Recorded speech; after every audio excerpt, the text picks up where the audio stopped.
Confucius Teachings on Building a Happy Life. 17.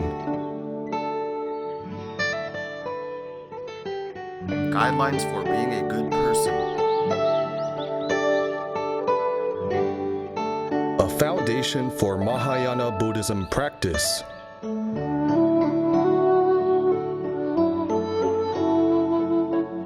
Validated by Master Jinkong.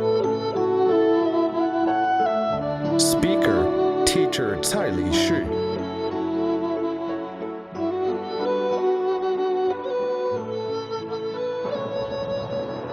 Elaborating Dizigui in detail. 17. Hello, my friends. Greetings to you all. Dear friends, we have just mentioned that Emperor Ming Dynasty gave 2 large pears to Zheng Lian. If you were Zheng Lian, what would you do? Cook them together, right? Let's give this friend some applause.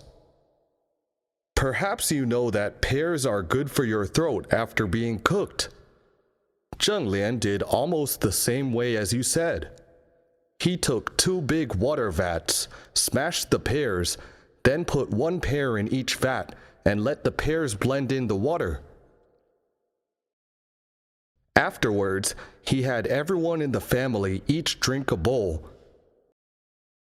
Everyone felt that they were equally treated and were at peace. Although the emperor was not closely related to Zheng Lian, he felt this elder was worthy of respect. Later, Emperor Taizu asked him, "How do you manage 1,000 people? What method do you use?" Zheng Lian answered, "Do not listen to woman's words." My lady friends, don't get upset by this answer and say, "I do not want to listen anymore. I am leaving." Do not interpret the meaning of a phrase literally, because the implication of each saying is derived from the background of that era. We must understand that women in ancient times had fewer opportunities to study the saints and sages' teachings. It is inevitable that they were more selfish, since they did not understand the broad mind of the saints and sages. As long as they were selfish, wanting to keep more for their own children, it would cause others complaints. That is why resentment arises from selfishness. When many cells in the whole family start to have contention, the entire 1,000-cell family will break up.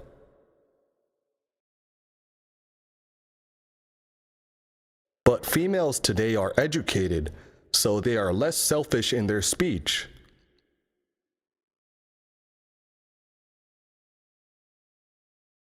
Nowadays, it is very likely that men are more selfish, only thinking of themselves.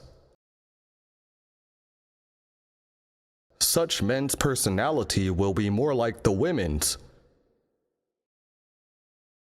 So we must understand this phrase from its broader meaning. It means that we must never be calculating in the family, because it will surely cause disputes that way. There must be a reason why Zheng Lian's family of 1,000 people was able to live harmoniously. Why do people compete? Why? They think that what was obtained from fighting is theirs. The next phrase teaches us a very important method on how to let our siblings and family interact harmoniously and happily. When I do not value wealth much, how can there be resentment? When I hold back not speaking hurtful words, grudges will naturally die out. In ancient times, there was a child named Kong Rong who was only 5 years old. When the family was distributing pears, to whom would he give the bigger ones? His older brother. In fact, this attitude is completely correct because he might have done less housework than his older brother. Nowadays, people often talk about equal and even advocate that parents should be equal with their children. Is this concept correct? It depends on how you interpret it. It should be equal from the aspect of identity. You respect your children as an individual and not someone who is attached to you. But they are still little. Would their life experience be equal to yours? Not equal. Correct. Since their wisdom is not equal to yours, you must guide and teach them.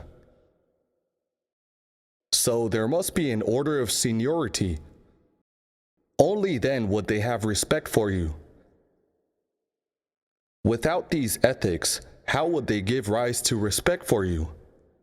So we must clearly understand the meaning of equality. When children are taught to observe the order of seniority, they will then know whether I am drinking, eating, walking, or sitting. Let the older ones go first, then the younger ones follow behind. In the past, why did people have to wait for their father to come home before they were allowed to eat? That was a gesture of gratitude in recognition of their father's toil, because who bore the brunt of the responsibility for the family? The father. So it was through such an etiquette that children learned to be grateful for their father's toil at all times. If the father had not returned home from work, and the children had started eating swaggeringly without even using the utensils, what would they learn in the long run? They will follow their bigoted course. Without proper education, one's behavior will deviate from his innate nature. So it is rather difficult to teach children today. We must study carefully. Why could hundreds of people observe due decorum so well in the past? What method did they use? What method? They used Dizigui, but we must genuinely practice it. Only then can we derive the benefits. Kongrong gave the bigger pears to his older brother, so he does not value material and wealth much. After receiving Kongrong's big pears, his brother would love and care for him more. Knowing that his younger brother always thought of him as the older brother, he would be more courageous to protect his younger brother. This is about knowing how to practice giving with materials and wealth.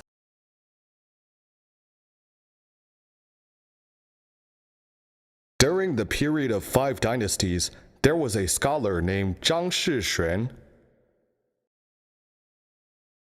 Because his father died early, he was brought up by his uncle.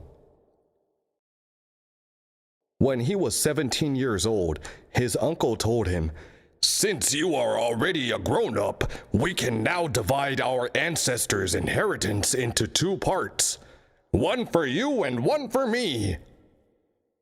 Zhang Shixuan immediately said to his uncle, "Uncle, you have 7 children, so the estate should be divided into 8 parts."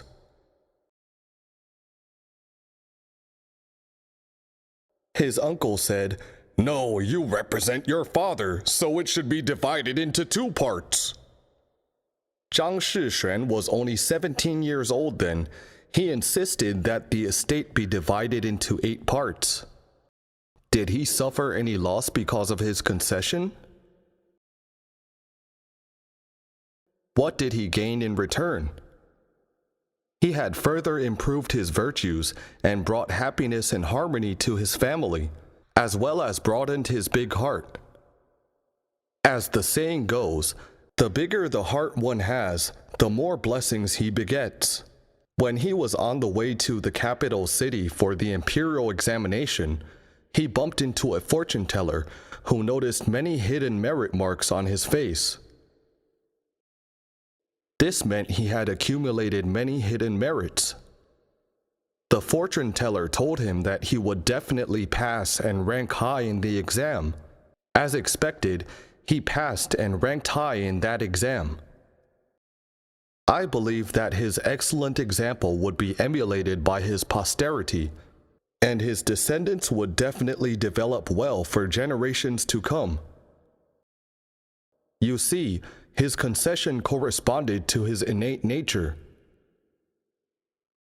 When we can understand this truth, that one will sooner or later obtain whatever is within his destiny, if it is beyond one's destiny, do not try to obtain it by force. Then our mind will be settled and at ease. We would not be worried about gains and losses, and would not often think of competing with others. To understand the truth of destiny, we must read one very good book, Liaofan's 4 Lessons.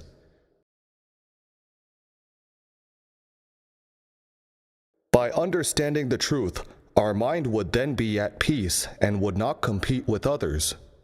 When Mr. Ren Liaofan was young, he encountered a very skilled fortune teller named Mr. Kong. Mr. Kong was the successor of the direct line of the Huangzi method. So he was very accurate at calculating and predicting. Dear friends, you have experienced fortune telling before, haven't you? I heard it is now very costly to visit a fortune teller, isn't it? If your destiny can be calculated and foretold, then you have come to this life in vain. It indicates that you have made no dedication and have not fully utilized your life. How could one's destiny be calculated accurately? It is because one's good and bad karmas would manifest in his life, so his destiny can be calculated accurately. Most people would feel that the fortune tellers could predict their destiny quite accurately. But some people's destiny cannot be calculated correctly. Who are they?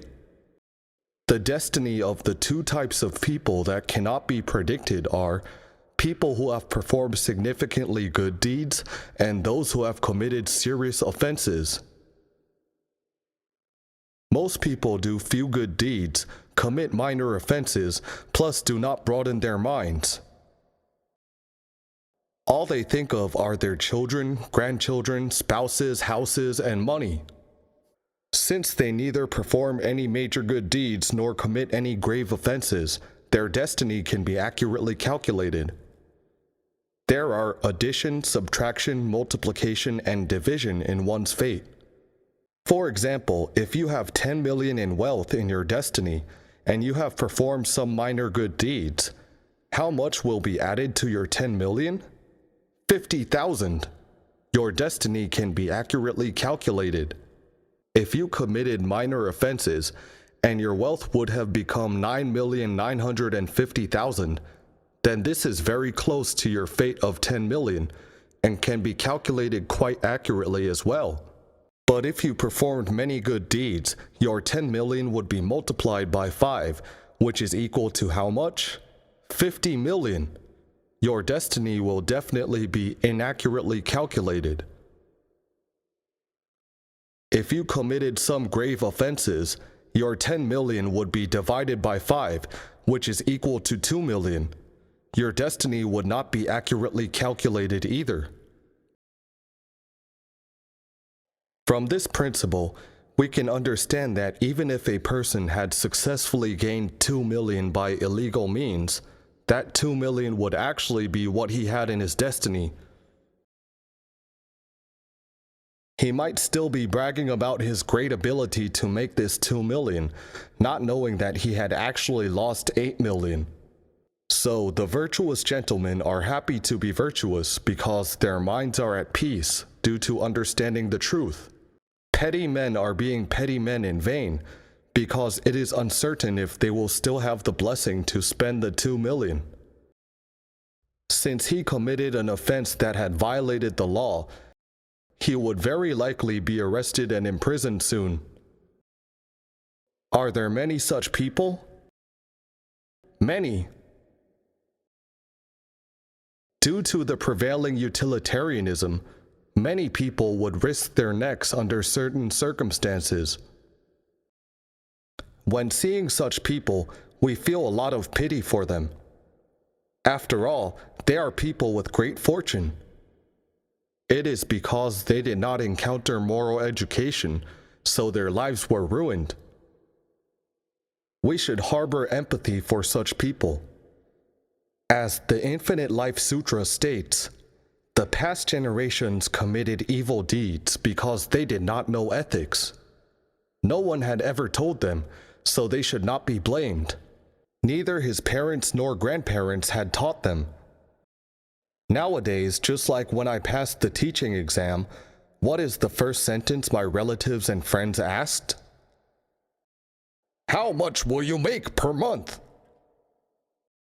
So they were not taught that we can create our own destiny as long as we broaden our mind.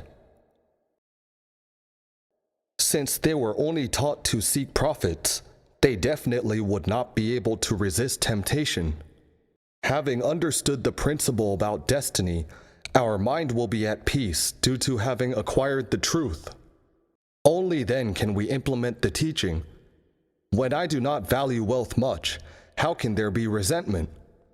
Our family will then be harmonious and peaceful. When we come across students competing, what should we do? There was a student whose class happened to eat watermelon one day. When the watermelon was cut and served on the table, many of the students hurried to finish their meals. What were they intending to do? After finishing their meals, they walked as fast as a flying arrow to grab the biggest slice of watermelon. My friends, if they were your students, what would you do? You could see a chaotic situation at that moment. This teacher stayed very calm and maintained her composure when seeing this chaos. After the students had finished their meals and had taken their afternoon nap, she asked the students during the first lesson in the afternoon, "Dear students, if we grab the first and biggest slice of watermelon, what will be the resulting effect? What influence can it cause? Please tell me your opinion." Did the teacher point out which student grabbed the biggest slice? No, she did not. She was saving the face for them. Many students commented, "Grabbing the biggest slice, such kind of people are selfish." The teacher continued, "Would you befriend such kind of people?" They said, "Of course not." Through this incident, the teacher let her students understand that their every move and deed affects their image in the hearts of others. Otherwise, desire makes one lose his mind. When driven by desire, they would only think of grabbing the biggest slice and would not realize the consequences they had already caused. The teacher continued, "If this student was very happy grabbing the biggest slice and ate it immediately, his digestive system would definitely be negatively affected, right? Because eating too fast will result in poor digestion. Furthermore, how long would he be happy with the biggest slice he got? Only for a short while. When he saw how other people looked at him, his happiness would immediately turn into discomfort. Besides, when he managed to grab the biggest slice now, what would he want to get the next time? The biggest one still. If he failed to grab it next time, his happiness would turn into misery. He would think, 'So mad, I did not get it.' When a person always fights for the best, what would he do when he fails to get it? He might come up with improper ways to get it, even to the extent of stealing and robbing." After finishing saying it, the teacher did not draw any conclusion, but let them discuss among themselves. As a result, The situation was different the next day. They intentionally picked the smallest slice. Indeed, students are very receptive to teachings as long as teachers and parents are willing to teach them. This is about, when I do not value wealth much, how can there be resentment? Usually, a child who is willing to yield would earn the elder's special care. The next phrase is, when I hold back, not speaking hurtful words, grudges will naturally die out. When people get together, the most conflicting situation is in speech. When there are conflicts in speech, you will easily lose your temper.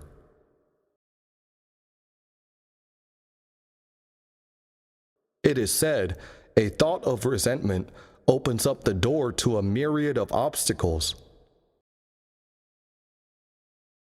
Where is the door of obstacles? Let us consider first, what are the effects of losing one's temper with bad language? Millions of obstacles will appear. The door of obstacles opens up. What will be obstructed? The broad mind of oneself.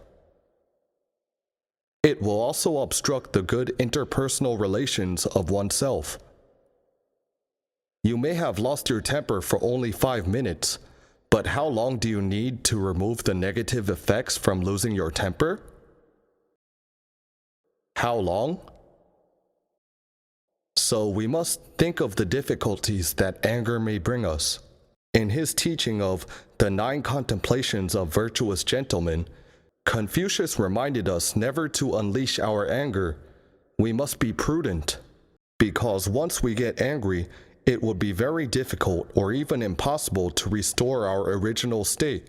That is why we must think of the difficulties that anger may bring us. A saying also denotes, when the body is cut with a sharp knife, it is easy for the scar to heal. When there is a knife wound, it may take just 1 or 2 weeks to heal. But when we use bad words to hurt others' feelings, how long would it imprint on others' hearts? The grudge will be very difficult to extinguish. Life is so short. Why not interact harmoniously? When we see such results, we must find ways to overcome our anger. And to what extent should we exercise our effort to control anger? To the extent that the Chinese character forbearance implicates. Let's analyze this compound ideograph character. What is the skill of forbearance? The top radical of the character is a blade, and the bottom radical is a heart. It signifies when people take a knife and stab it in your heart, you have to remain unaffected. No matter how other people scold you, you just don't talk back. One hand clapping will not produce sound, so nothing will happen. If you could practice forbearance to such an extent, you would definitely win great admiration from people around you. Indeed, forbearance is a grand subject to learn. Our forbearance skills are being tested at all times in all places. For example, listening to the lecture now is also a test of your forbearance, isn't it? You have to hold back, not letting yourself doze off. Once a lady said to me, "Teacher Tsai, traditional Chinese culture is good, but as for the forbearance, how long does one have to endure?" She seemed to feel helpless with forbearance. I said, "If you have such a mentality, I guarantee that your forbearance will surely end up in an explosion." For example, after learning these lessons, you know that a husband and wife should be mutually considerate. So you suddenly become very hardworking when you go home. You start to clean and tidy the house, but your husband does not notice because you are always looking at your husband when you are doing the chores. After doing it for a week, your husband still does not give any response. Suddenly you feel a surge of anger. Then you throw the broom on the ground and say angrily, "Can't you see I've done so much?" If you failed to forbear your grievance and exploded with anger, what would happen? All your previous efforts would go down the drain. Your husband would immediately give you a cold-eyed stare and wonder what you have learned from Dizigui. So the skill of forbearance is to endure situations through a clear understanding of the truth and put the overall situation into consideration. Because everyone, such as husbands and wives, come from different families, their living habits vary greatly. As the saying goes, 3 feet of ice is not formed by one day's chill. Understanding this, we know that it is impossible to have an instant change. At this time, we must set our minds at rest. Whether others are right or not is none of my concern. I must do my part well. It is my duty, so I do it with peace of mind due to understanding the truth. Naturally, your exemplary deed would be passed on, and you just need to let nature take its own course. When comprehending this principle, we would be able to accommodate others. So when you go back now and request your children to be diligent, you can't get angry if they cannot meet your expectation right away. If you do, your children are not at fault, but who is? Our own attitude is not right. There must be a step-by-step process to form a habit. We must do things according to the law of nature. We must endure things with the overall situation in mind, because if husband and wife often quarrel at home, and colleagues in a company often have disputes, the atmosphere in the family and company will be very bad and definitely decay eventually. Being able to endure is to be able to consider the overall situation. When we can practice forbearance in all situations, we will eventually awaken the other party's sense of shame. So we must endure situations through understanding the truth and consider the overall situation. When we were giving lectures in Beijing, there was a lady in her 50s. After attending the lecture on practicing fraternity outside home, she called her younger sister on the very same day. Due to an old quarrel, both sisters had not been talking to each other for 2 years. After listening to the teaching, she realized that she was at fault and called her sister right away. When the phone was answered, she immediately said, "Sister, I am sorry." She only said 3 words, "I am sorry." Her sister had already burst into tears. In fact, what had happened to both of them? They had held back their grudge in their hearts. Luckily, it was only for 2 years. If it continued, I can guarantee that both of them would be at high risk for cancer because their circulation of blood and qi was all blocked. Why bother to create suffering for themselves? You see, it costs only one apology for all their estrangement to be resolved. The reconciliation not only dropped both sisters' burden from their hearts, but who else's? Yes, their father and their mother. So it is true that we can make our lives happier and happier as long as we can let go of certain bad habits and attachment.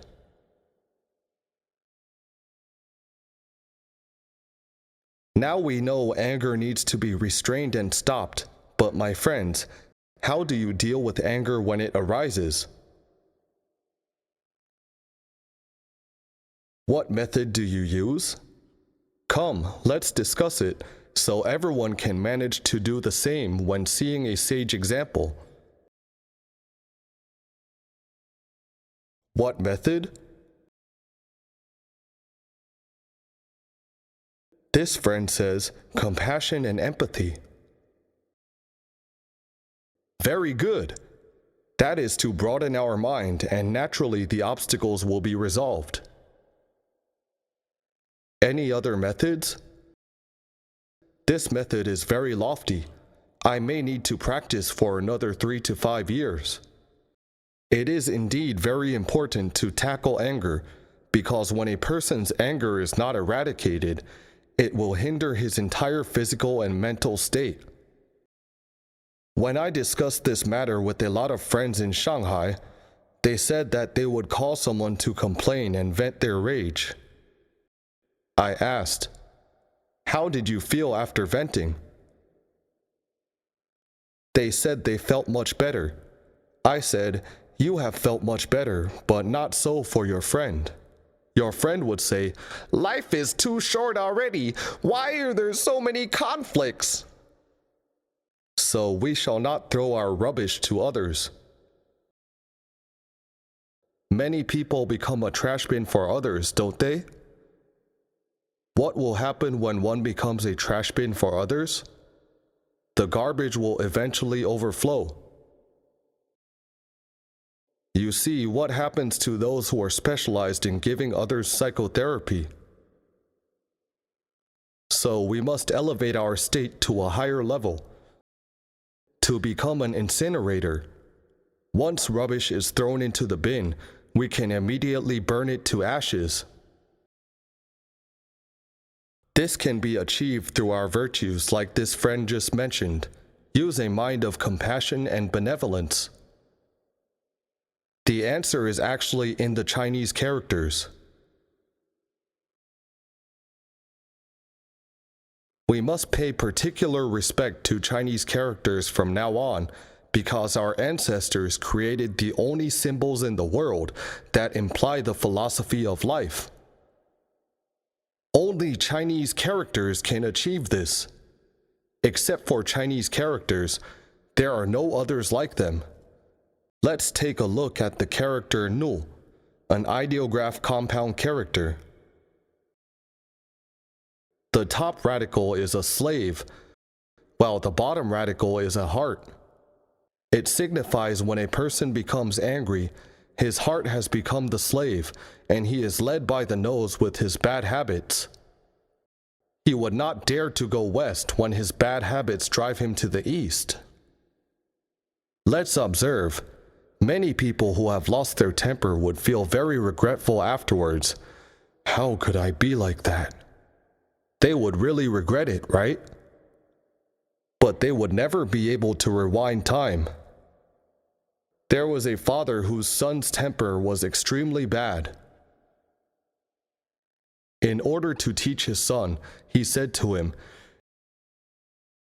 "Now, every time you lose your temper, go to our backyard and drive a nail into that wooden post." Whenever the child lost his temper, he would go and drive a nail into the post. In the beginning, there were 5 or 6 nails a day.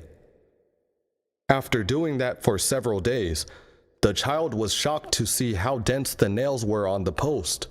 He suddenly realized how bad his temper actually was. As a matter of fact, many people who have had bad tempers would sometimes say, "My temper is considered good now. If I was like a few years ago, you would have no idea how bad I would make you feel now." They are still not aware that they have a bad temper. When this child realized that his temper was so terrible, he started to contain his rage. After a period of time, he did not lose his temper.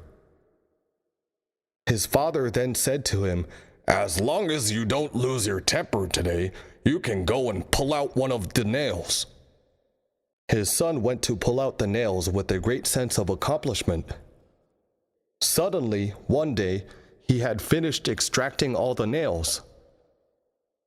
Being delighted, he ran to report to his father, "I have pulled out all the nails." His father calmly took him to the pole and said, "Even though you have extracted all the nails, how many holes are left on the post?" Can it return to its original look? No, it cannot. When the body is cut with a sharp knife, it is easy for the scar to heal. When we hurt others with bad words, it is very difficult to extinguish the grudge in their hearts. No matter how you apologize later, the relation would not necessarily return to its original state. Understanding this, we must be more vigilant. Next time when you are about to lose your temper, you must remember the teaching. When I hold back not speaking hurtful words, grudges will naturally die out. This phrase is like a beam of light shooting into your head. Can you do it? I guarantee that you will receive this result if you read Dizigui once in the morning and once at night. There is a friend in Beijing who has been conscientiously reciting Dizigui twice a day.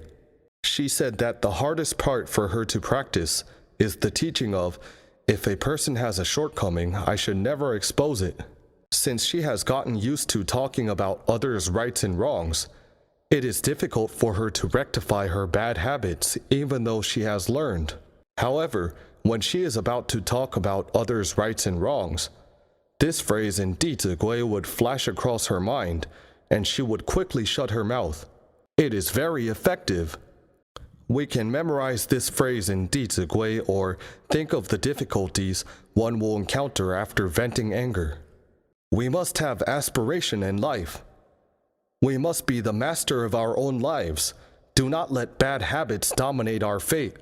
Bringing forth such an aspiration to overcome our bad habits, we can transform our anger, 怒, into forgiveness, 恕. Do these two characters look alike? Yes, they look alike. By removing the sharp edges a bit, anger will turn into forgiveness. The top radical is accord, 如, and the bottom radical is heart, 心. It is a compound ideograph character. The implication is to put yourself in others' shoes and think according to others' hearts and perspectives. When doing so, your anger may already be half gone. When I was teaching in school, some of the children's behaviors were indeed deviated. Sometimes we would wonder why they still behaved in such a manner, despite their age. But we should not keep wondering and circling around the results. We should find out the cause. Often when we took time to investigate their family situation, we would develop empathy for them. Since no one took care of them, they then developed those bad habits. Your anger immediately turned into forgiveness. The fire of rage had transformed into compassion. I once taught in a school where a student had stolen 100,000 NT, quite a big amount. Actually, he had intended to take only a $1,000 bill. That day our colleague had collected some money. Perhaps this student had overheard this news. So we as elders must also be cautious with our conversation. As people often say, do not expose your wealth. Once money is exposed, it might cause others to have a criminal motive. So he initially wanted to take only a $1,000 bill, but ended up taking all the money in a hurry. My colleague was also very alert. Realizing this student was still in school, she quickly ran back to stop him and said, "You, come back here!" In hoping that this child would learn this big lesson, my colleague arranged for the police to make a record.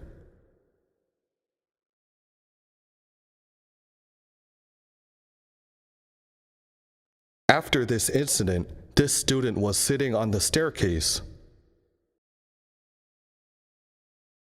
I happened to have no class for that period and passed by that place. In spite of seeing only his back, not his face, I could already feel his loneliness. I then walked towards him and sat down with him. At this moment, silence is more expressive than all words. I firstly let him calm down his mind. About 1 minute later, this student opened his mouth and said, "Teacher, I really want to die." Life is like a play. As teachers, we must also be very good at acting. Upon hearing his intention to die, we must not say, "No, you cannot die." Don't do that. We must keep calm. I then asked him, "Why do you really want to die?" We should let children find out the reason. He replied, "Teacher, because nobody likes me. Everyone hates me." He was in a very bad mood, so it was time for us to comfort him. I said, "Does your counseling teacher hate you?" Because there were 2 teachers in school who treated him quite well. One of them was the counseling teacher. Who was the other teacher? Don't you know him? Of course, I should not mention myself first. It is not humble that way. So I first mentioned his counseling teacher. After listening, his mood was slightly better. I said, "Does teacher Tsai hate you?" He shook his head.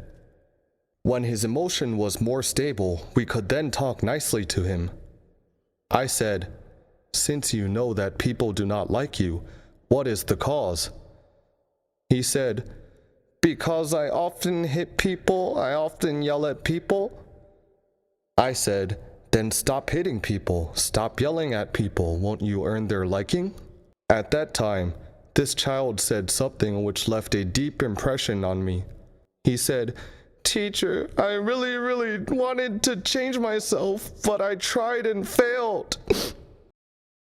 This is a 6th grade student. He had already felt that he could not control his life.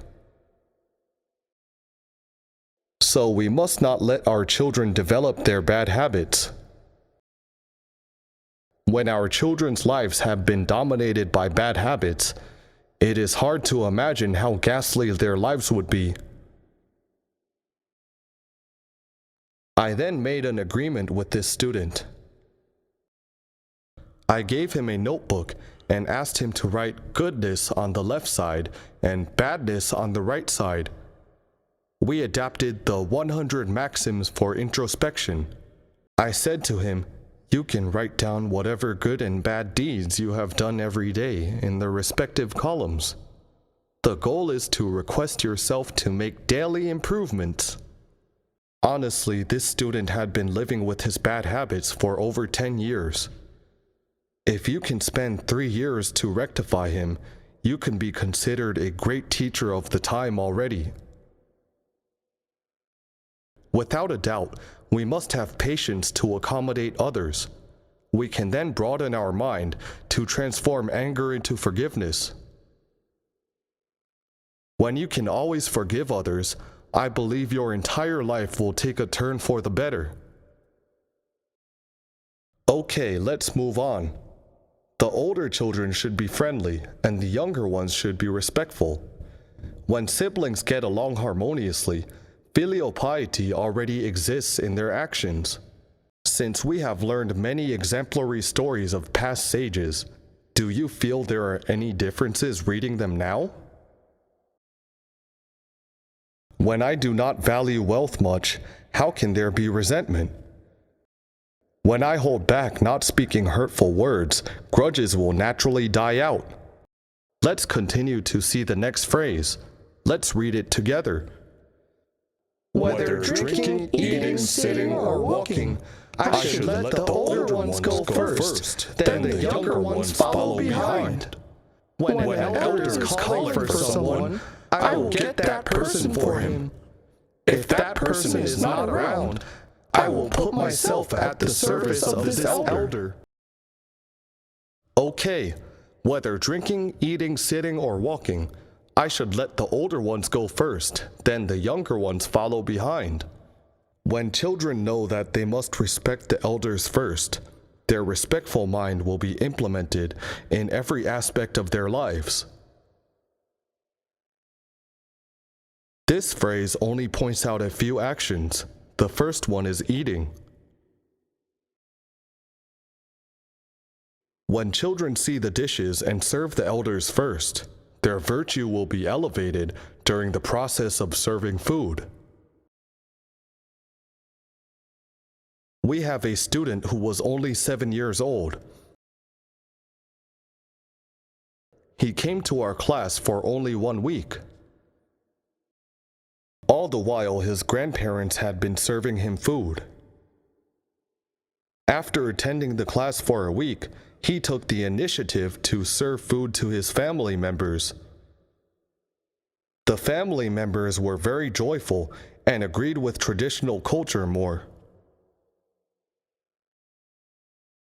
People nowadays are very realistic, so we must teach our children well, because they will drive their parents to learn and to practice. But for family education to really have good progress, it must begin with parents' elevation.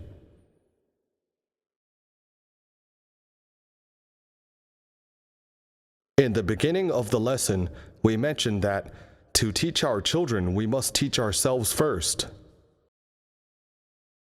This is all important because the people below would emulate the people above.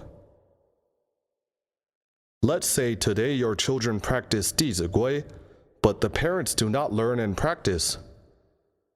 For example, Dizigui teaches us, I will always put my hat and clothes in proper spots, instead of carelessly throwing them all over the place and getting them dirty.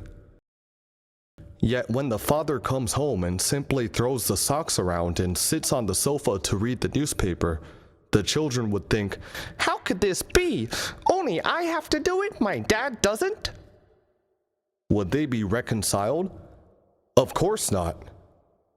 If you were the mother, what would you do? My bad habit is showing up again. As a teacher, we like to give tests. In fact, such situations may happen. What should you do? Should you walk to your husband right away and say, don't you know that our son is learning Dizigui now? Quickly pick it up!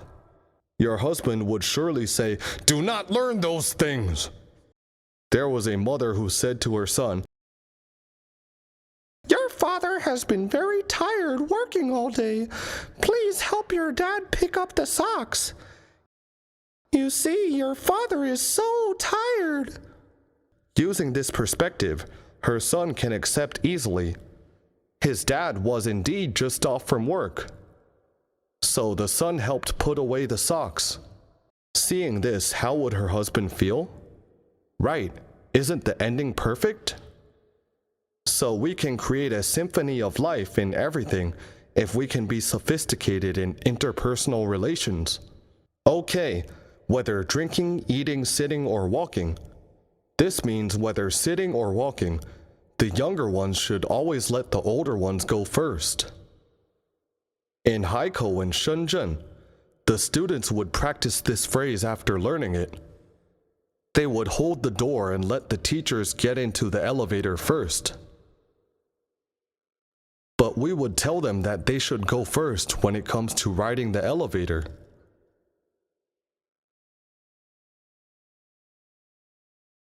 Why? If the child is still young, it can cause danger when the door is not well controlled at times. So even though this is a principle, we must know how to accommodate to the circumstances. There was a student who followed teachers to Shenzhen for a lecture.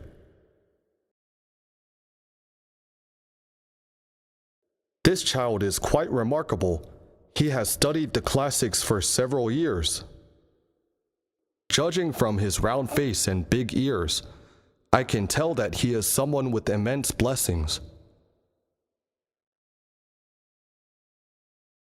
What is the greatest blessing? being able to encounter the sage's teachings. This is the greatest blessing in life. When we were there to give lectures, it happened that someone gave us a box of 10 pies. The pies were very delicious. Everyone had eaten their share. This student ran out from his room and said, "This pie is really delicious. Is there any more left?" There was one more left, as there were 9 people.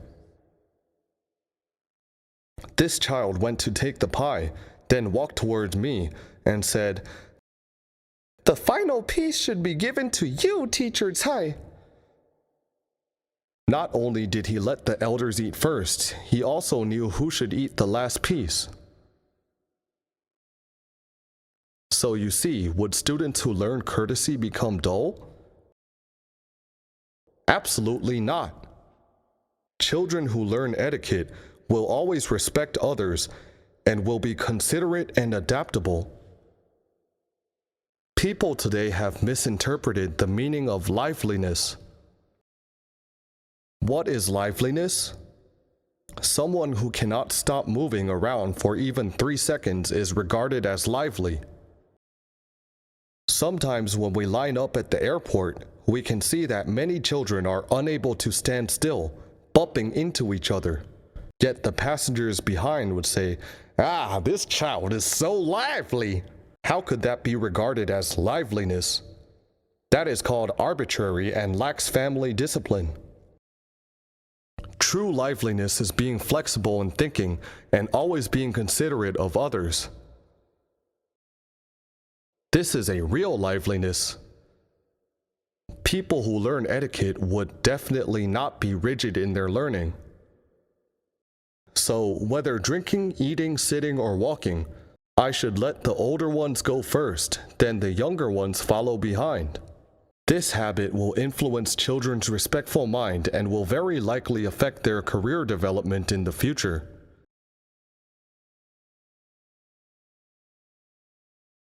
Do you believe it? Once, a principal of a kindergarten told me that he hired some teachers in their 20s to teach in his kindergarten. He said that one time he had a customer visiting from Guangdong. He then brought some of his teachers to have dinner with this customer together.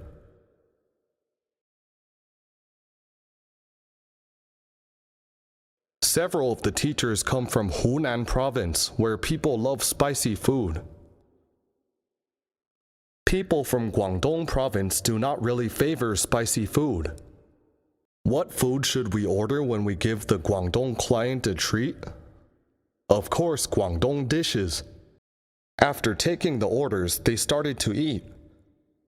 While eating, the teachers were complaining that the dishes were very unpalatable.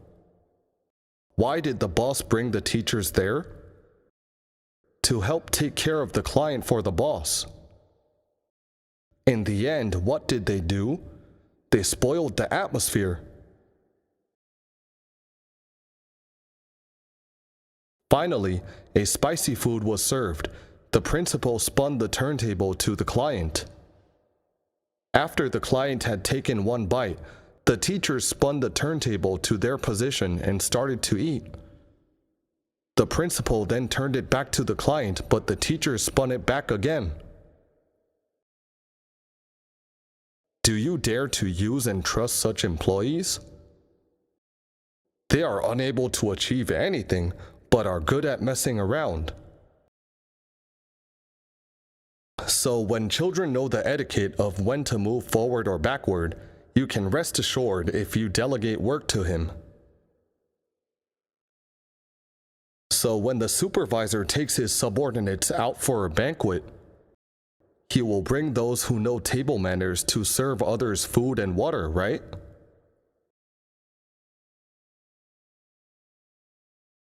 Correct.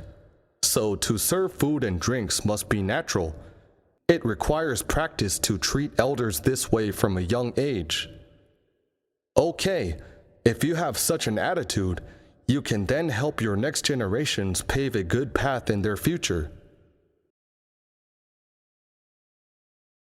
That's all for today.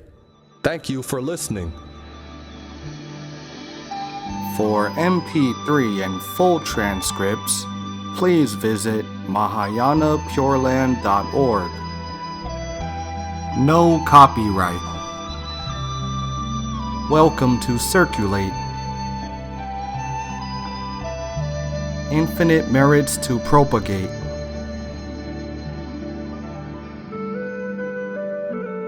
Filial to parents, respect to teachers. See you again.